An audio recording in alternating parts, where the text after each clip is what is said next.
He's back, everybody! Oh my lord, I am beyond happy. Man, you should know I'm happy. I haven't recorded a video in 5 months, dude. I've just been uploading streams, man. This shit got me hyped. If my body didn't shut me down at midnight, I would have made this video last night and uploaded it. All I could think about last night was talking about Daredevil Born Again until I got bombarded with Z's. And then I wake up, I'm still feeling the motivation to talk about it. Oh my lord. To those who have only seen Daredevil from Disney Plus and not the Netflix original series, don't know what you're doing, but Daredevil began on Netflix in April of 2015, and season 3 came out on October of 2018, 7 years ago, never to see another season. Up until Kevin Feige announced the other year that we'd be seeing Daredevil Born Again.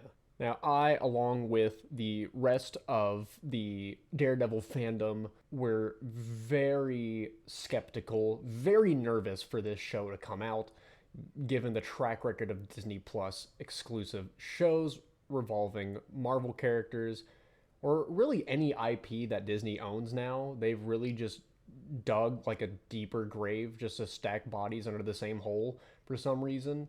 We've seen nothing but painfully mid shows to actual just utter garbage, with like some shows having really great episodes or really great starts and having really bad endings. So to pick up on a story that didn't start in Marvel Studios, what seemed like a heavy task. It definitely had us more skeptical when they're adapting an IP that has written to be very brutal, very bloody, very, very dark, gritty. And I think after Deadpool and Wolverine, after Guardians 3 dropped their first fuck, Kevin Feige really just opened Pandora's box. He's like, wow, I like what I like what I'm seeing here. We got to get some more fucks in our shows. This feels really good. And I think Marvel Studios and Kevin Feige showed that they can stay true to an already made IP that they are now adopting with Deadpool and Wolverine, keeping true to the original studio's vision while putting in some of their own. And I'm happy to say that they did it again with Daredevil Born Again. I mean, this was the fastest 2 hours that I've seen in a long fucking time in TV. Now, I'm not the biggest TV binge watcher. I haven't been able to binge watch TV since maybe my freshman year of college. It takes like an insanely good show for me to sit and binge episodes without like multitasking, without like playing a game and having it on in the background, without like doing dishes or cleaning. I have to be engaged. The last time I had that with a live action show was like Breaking Bad. That's how much of a stickler I am for being able to binge watch live action shows. It's gotta be a 10 out of 10. One of those other shows was Daredevil. Daredevil had my full attention through and through. I didn't want to be doing anything else. I wanted my eyes glued to that screen. And then I had to click the next episode to see what Matt Murdock had going on next episode, how he was going to take down the next villain. And here I am again, 10 p.m. My body should have been completely shut down, but I fought through to watch the first 2 episodes of Daredevil Born Again, because god damn it, I've been excited for this show ever since it got announced. And man, that 2-hour binge went by like crazy. I kept checking the time and like seeing, because like I need to get to bed. I got to get up in the morning. And I gotta, do this, and this. And then, like, while checking the time, I was seeing how far in the episode it was. Like, I was like, God damn, it's already been almost 2 hours. It's almost over. I was like, fuck. Oh, I need the full season now. I didn't want to put it down. It was so good. Now, obviously, it's just the first 2 episodes, and those first 2 episodes aren't without some flaws. So let's just get into a breakdown of the first 2 episodes. This is going to be a spoiler talk, so if you haven't watched the first 2 episodes, I'd recommend watching those first and then coming to here. Not sure why you'd come to me. I'm a very tiny channel, but if you're here, awesome, great to have you. Like, comment, subscribe, get me on that algorithm in the homepage of other people's YouTube channels. And I think the biggest thing to talk about is how they handled introducing like the direction that we're taking with the show. The show opens with Matt, Karen, and Foggy at a bar, and a bunch of other lawyers and police officers celebrating the retirement of of somebody in the field. They walk out, and season three's villain, Bullseye, is on a mission for revenge and takes his revenge out on Foggy, sniping him and ultimately killing him. Matt suits up and swings into action to stop Bullseye, and then as soon as he hears Foggy's heartbeat stop, he throws Bullseye off the building, smashing his face into the ground, intending to kill him. Unfortunately for everybody, Bullseye survives the fall. Mind you, this is all in like the first 8 minutes of the show. And I feel like opening the show with the death of a beloved character with no final words, no final dialogue, anything alluding, getting anybody prepared for a death is a very bold move, and in some perspectives, not the smartest move. Now, it was always intended for Daredevil Born Again to have Foggy Nelson killed, even after the rehires of directors and writers after the writer's strike. No matter what changes were made, Foggy was always destined to die. I just think as a testament to longtime fans, it could have been handled a lot better, and it felt a little bit rushed. Now, I get they want to move forward and give this solo story to Charlie Cox, Matthew Murdock. This is his whole solo story, his story of being absolutely shattered, how he responds to this tragedy. And on one hand, I do like that they really did take that bold action, just like this can happen in real life where people just randomly die and not have a final word. We see car accidents, shootings, that is very realistic. We lose a lot of people without getting final words, final dialogues, final conversations.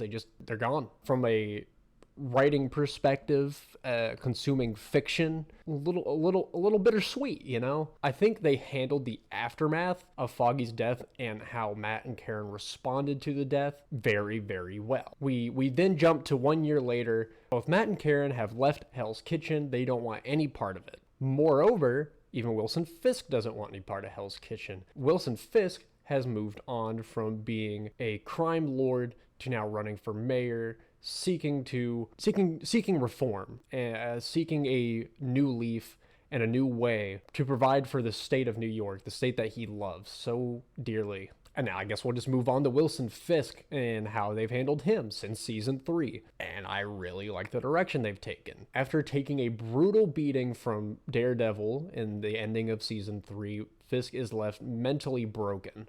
And so he takes time away from Hell's Kitchen, from Vanessa, to come back with this reformed mentality that he should be handling this state in a legal way as mayor, more, and trying to keep the evil nature within himself in check and keep it inside instead of letting it unleash onto the state of New York. And throughout these first 2 episodes, we have people who know Wilson Fisk for the crime lord that he was and the menace that he always has been. They're not taking kindly to Fisk being mayor. And one of those people is the police commissioner, who has so many police backing him up. He's planning to leave the force and bring all his men with him to lower Fisk's reputation, to lower his approval ratings, to really get him out of office. And then we see in episode 2 that it's going to be a lot harder for a former criminal to have the trust and the loyalty of the people that he screwed over, realizing that there may be no other way for him to succeed anymore in Hell's Kitchen or in New York in general, other than to go by the means that he used previously, which were little legal means. We see just in his facial expression when people are talking down on him, telling him what a horrible man that he is.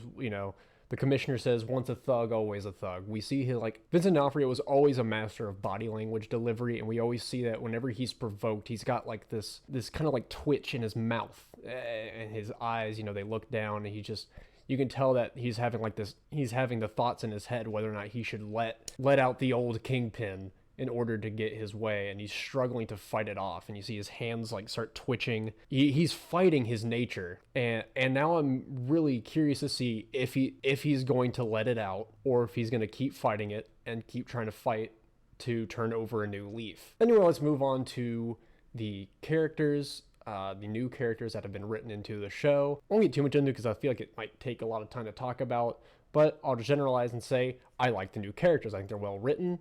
I think the dialogue between each of these characters feels really, really natural. And that's something that's always been the case for Daredevil, is where conversations and dialogues feel authentic. They feel real. They feel like words that are said by real people. And at the same time, there is a little bit of drama enunciation within sentences, but the core dialogue itself sounds like stuff that if these were real people, they'd say these things in these certain ways. It's dialogue and writing that, and even the acting, that gives you full engagement. You're not broken in immersion from these goofy ways of talking, weird enunciations that you see in other products, especially in comic book shows like CW shows. The way some people talk is just not natural. It's not human. And then complementing the writing is the acting, and of course, I had no doubt in my mind Charlie Cox and Vincent D'Onofrio were going to give a stellar performance, as well as Deborah Ann Woll playing Karen Page.